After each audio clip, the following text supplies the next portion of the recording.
this is such a strange thing. Your software, Linux, is in millions of computers. It probably powers much of the internet. And I think that there are like 1.5 billion active Android devices out there. Your software is in every single one of them. It's kind of amazing. You must have some amazing software headquarters driving all this. That's what I thought, and I was shocked when I saw a picture of it. I mean, this is the Linux World Headquarters. Yeah, it really doesn't look like much. And I have to say, the most interesting part in this picture that people mostly react to is the walking desk. It is the most interesting part in my office, and I'm not actually using it anymore. And I think the two things are related. The way I work is I want to not have external stimulation. You can kind of see it on the walls are this light green. I'm told that at mental institutions they use that on the walls because it's like a calming color. It's not something that really stimulates you. What you can't see is the computer here. You only see the screen. But the main thing I worry about in my computer is it doesn't have to be big and powerful, although I like that. It really has to be completely silent, right?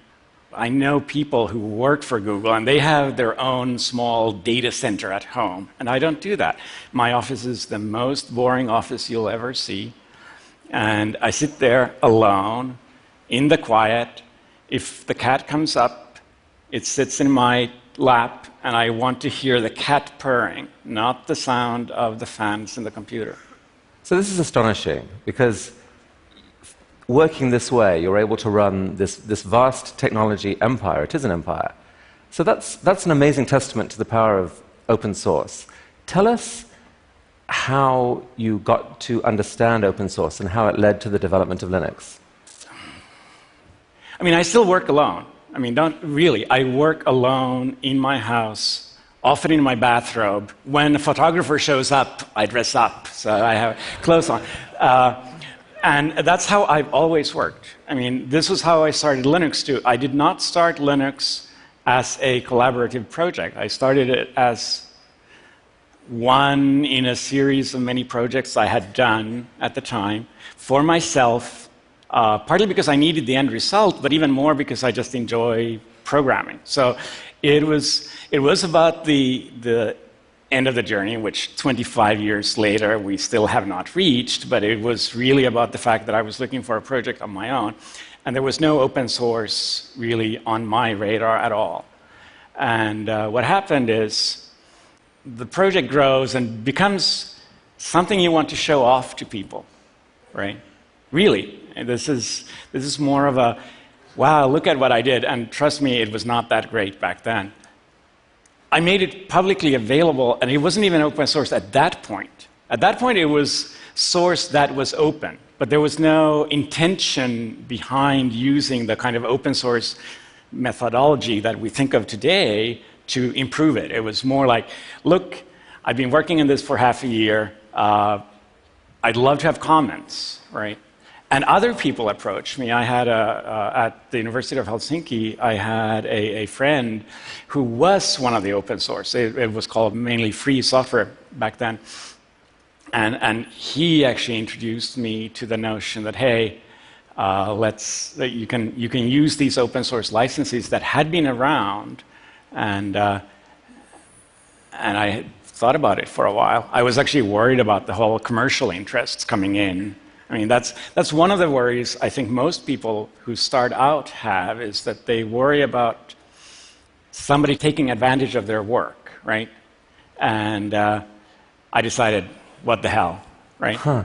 And then at some point, someone contributed some code that you thought, wow, that really is interesting. I would not have thought of that. This could actually improve this. It didn't even start by people contributing code. It was more that people started contributing ideas. And just the fact that somebody else takes a look at your project, and I'm sure it's true of other things too, but it's definitely true in code, is that somebody else takes an interest in your code, looks at it enough to actually give you feedback and give you ideas, which that was a huge thing for me. I mean, so I was 21 at the time, so I was young, but I'd already programmed for half my life, basically. And every project before that had been completely personal, and it was a revelation when people just started commenting, started giving feedback on your code. And even before they started giving code back, that was, I think, one of the big moments where I said, I love other people. Right? Don't get me wrong, I'm actually not a people person, right? I am, right? I don't really love other people, but I love computers. I love interacting with other people on email because it kind of gives you that buffer. But I do love other people who comment and get involved in my project, and it made it so much more. And so was there a moment when you saw what was being built and it suddenly started taking off and you thought, wait a sec, this actually could be something huge, not just a personal project that I'm getting nice feedback on, but a kind of an explosive development in the whole technology world? Not really. I mean, the big point for me really was not when it was becoming huge, it was when it was becoming little, right? The big point for me was not being alone and having 10, maybe 100 people being involved. That was a big point. Then everything else was very gradual. Going from 100 people to 1 million people is not a big deal. To me, well, I mean, maybe it is if you want to sell your result, it's a huge deal, don't get me wrong. But if you're interested in the technology and you're interested in the project, the big part was getting the community. Then the community grew gradually, and there's actually not a single point where I went like, wow, that just took off. Because it took a long time, relatively. So all the technologists I talked to really credit you with massively changing their work. And it's not just Linux, it's this thing called Git, which is this management system for software development. Tell us briefly about that and your role in that. So one of the issues we had, and this took a while to start to appear, is when you grow from having 10 people or 100 people working on a project to having 10,000 people, which, I mean, right now we're in the situation where just on the kernel we have 1,000 people involved in every single release, and that's every 2 months, roughly, 2 or 3 months. Some of those people don't do a lot, right? There's a lot of people who make small changes. But to maintain this, the scale changes how you have to maintain it. And we went through a lot of pain, and there are whole projects that do only source code maintenance. And CVS is the one that used to be the most commonly used, and I hated CVS with a passion and refused to touch it, and tried something else that was radical and interesting, and everybody else hated. And and we were in this bad spot where we had thousands of people who wanted to participate, but in many ways I was the kind of break point where I could not scale to the point where I could work on it with thousands of people. So Git is my second big project, which is only created for me to maintain my first big project, right? And this is literally how I work. Is I don't code for, well, I do code for fun. But I want to code for something meaningful. So every single project I've ever done has been something I needed. And so really both Linux and Git kind of arose almost as an unintended consequence of your desire not to have to work with too many people. Absolutely, yes. Now. That's amazing. Yeah. And yet, you're the man who's transformed technology not just once, but twice. And we have to try and understand why it is. Like, you've given us some clues, but here's a picture of you as a kid. You mentioned that you've been, with the Rubik's Cube, you mentioned that you've been programming since you were like 10 or 11, half your life. Were you this sort of computer genius, uber nerd? Were you the star at school who could do everything? What were you like as a kid? Yeah, I think I was the prototypical nerd. I mean, I was not a people person back then. That's my younger brother. I was clearly more interested in the Rubik's Cube than my younger brother, right? My younger sister, who's not in the picture, when we had family meetings, and it's not a huge family, but I have like a couple of cousins, she would prep me beforehand. Like, before I stepped into the room, she would say, okay, that's so-and-so, right? That's because I was a geek. I was into computers, I was into math, I was into physics, I was good at that. I don't think I was particularly exceptional. Apparently, my sister said that my biggest exceptional quality was that I would not let go, right? I would just... Okay, so let's go there, because that's interesting. You would not let go. So that's not about being a geek and being smart. That's about being stubborn. That's about being stubborn. That's about just starting something and not saying, okay, I'm done, let's do something else. Look shiny. And I noticed that in many other parts in my life too, that I lived in Silicon Valley for 7 years. And I worked for the same company in Silicon Valley for the whole time. That is unheard of, right? That's not how Silicon Valley works. The whole point of Silicon Valley is that people jump between jobs to kind of mix up the pot. And it's not the kind of person I am. But during the actual development of Linux itself, that stubbornness sometimes brought you in conflict with other people. I mean, talk about that a bit. Was that essential to sort of maintain the quality of what was being built? How would you describe what happened? I don't know if it's essential. Going back to I'm not a people person. Sometimes I'm also, shall we say, myopic when it comes to other people's feelings. And that sometimes makes you say things that hurt other people. And I'm not proud of that, right? But at the same time, I get people who tell me that I should be nice. And then when I try to explain to them that maybe you're nice, maybe you should be more aggressive, they see that as me being not nice. And what I'm trying to say is we are different. I'm not a people person. It's not something I'm particularly proud of, but it's part of me. And one of the things I really like about open source is it really allows different people to work together. We don't have to like each other, and sometimes we really don't like each other, really. I mean, there are very, very heated arguments. But you can find things that you don't even agree to disagree. It's just that you're interested in really different things.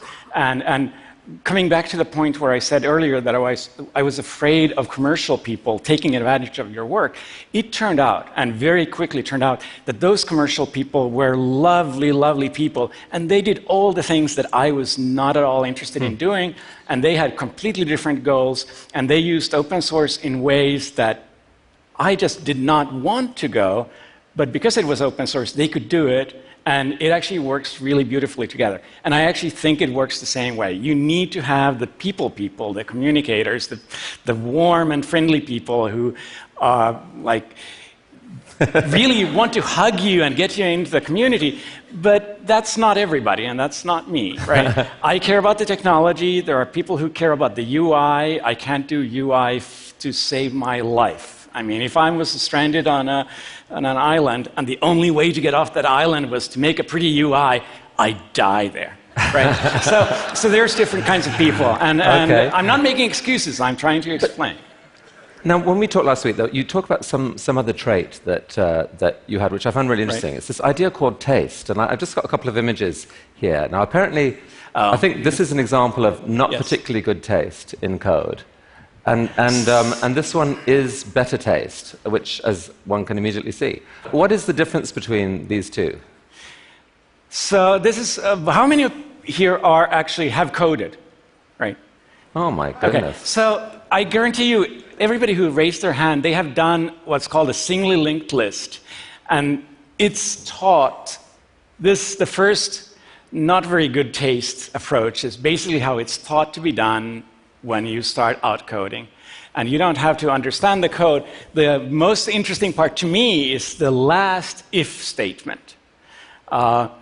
Because what happens in a singly linked list, this is trying to remove an existing entry from a list, and there's a difference between if it's the first entry or whether it's an entry in the middle.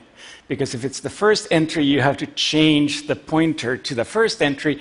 If it's in the middle, you have to change the pointer of a previous entry. So there are two completely different cases. And that's better. And this is better. It does not have the if statement. And it doesn't really matter I don't want you to understand why it doesn't have the if statement, but I want you to understand that sometimes you can see a problem in a different way and rewrite it so that a special case goes away and becomes the normal case. And that's good code. But this is simple code. This is CS 101. This is not important, although details are important. To me, the sign of people I really want to work with is that they have good taste, which is how I sent you this stupid example that is not relevant because it's too small. Good taste is much bigger than this. Good taste is about really seeing the big patterns and kind of instinctively knowing what's the right way to do things. Okay, so we're putting the pieces together here now.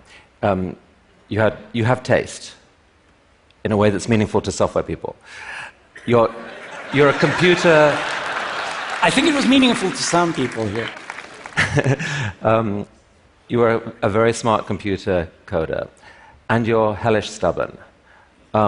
But there must be something else. I mean, you've changed the future. You must have this ability to have these grand visions of the future. You're a visionary, right? So I've actually felt slightly uncomfortable at TED for the last 2 days because there's a lot of vision going on, right? And I am not a visionary. I do not have a 5-year plan.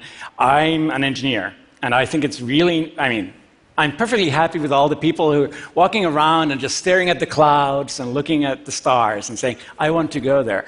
But I'm looking at the ground and I want to fix the pothole that's right in front of me before I fall in, right? This is the kind of person I am, right? So good.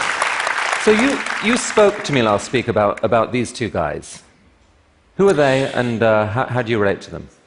Well, so this is a kind of cliche in technology, the whole Tesla versus Edison, where Tesla is seen as the visionary scientist and crazy idea man, and people love Tesla. I mean, there are people who name their companies after him.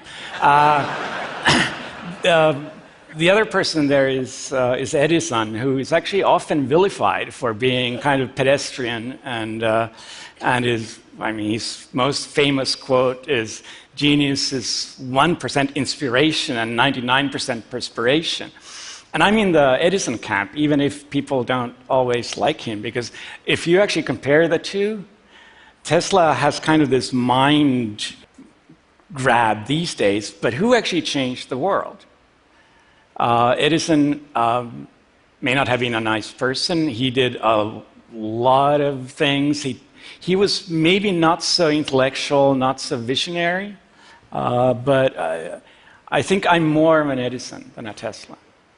So our theme at TED this week is dreams, big, bold, audacious dreams. You're really the antidote to that. I'm trying to dial it down a bit, yes. It's good. We embrace you. We embrace you. Okay. Companies like Google and many others have made arguably billions of dollars out of your software. Does that piss you off? No. No, it doesn't piss me off for several reasons, and one of them is I'm doing fine, right? I'm really doing fine.